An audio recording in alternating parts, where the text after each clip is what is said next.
Skoda Karoq has been out on the market since mid-2017. By the end of last year, 122,000 of them had rolled off the Czech carmaker's assembly lines. Now there's a toned-up version of the compact crossover SUV, the Karoq Scout.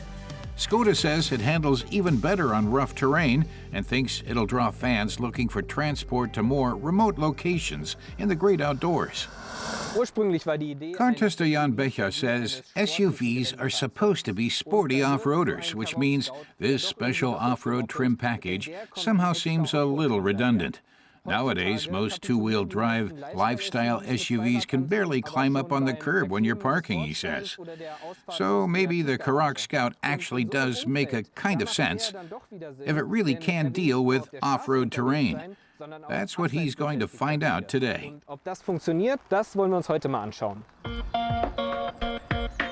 The boast that the Karoq Scout really is built to deal with rugged terrain is underlined by a range of alterations. New underbody protection now shields the engine from being bashed out in the field. Striking wheel arch linings and special skirting provide extra protection from any stones and gravel thrown up along the way. The trunk offers 520 liters of cargo space. Lowering the rear seats expands that to 1,630 liters.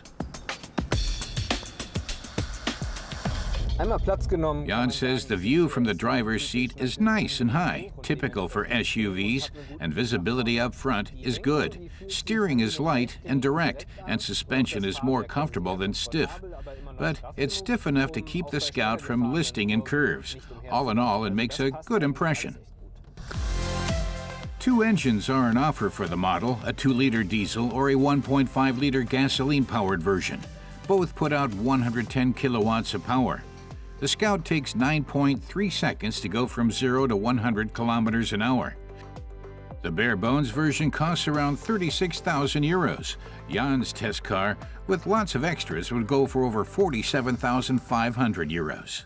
Jan says all-wheel drive is standard for the model, which is only right in a car supposedly made for off-roading, but it only kicks in when the front wheels start losing traction. Otherwise, the Scout runs on front-wheel drive to save fuel. When off-road mode is turned on, he says, the car reacts more slowly when he hits the gas, and off-roading assist programs are activated that help you keep control going down steeper slopes. With all those bells and whistles, the Karoq Scout does well on dirt roads. But constantly calculating optimal torque distribution to both axles, the car's drive control unit ensures good traction and control at any given moment. The Scout has higher ground clearance than the standard Karoq, and its series package includes a suspension optimized for off-roading.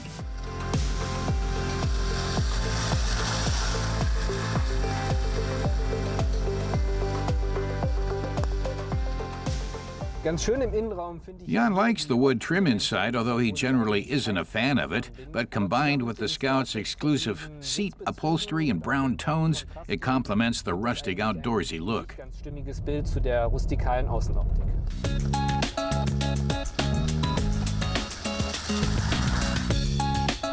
But if you want things a little more high-tech inside, you'll have to pay for it.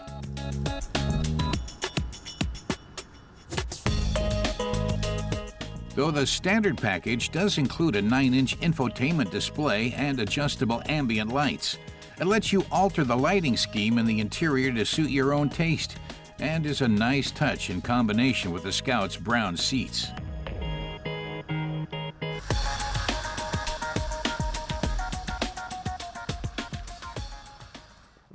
At the end of the day, he says Jan, the Scout isn't really a true off-roader or mountain climber. Its interior is too nice for that, and the hardened plastic cladding wouldn't be able to withstand serious pelting with stones for long. But with its standard 4-wheel drive and rough terrain package, it might be an alternative for someone who drives a lot on unpaved roads. Sicherlich eine Alternative sein.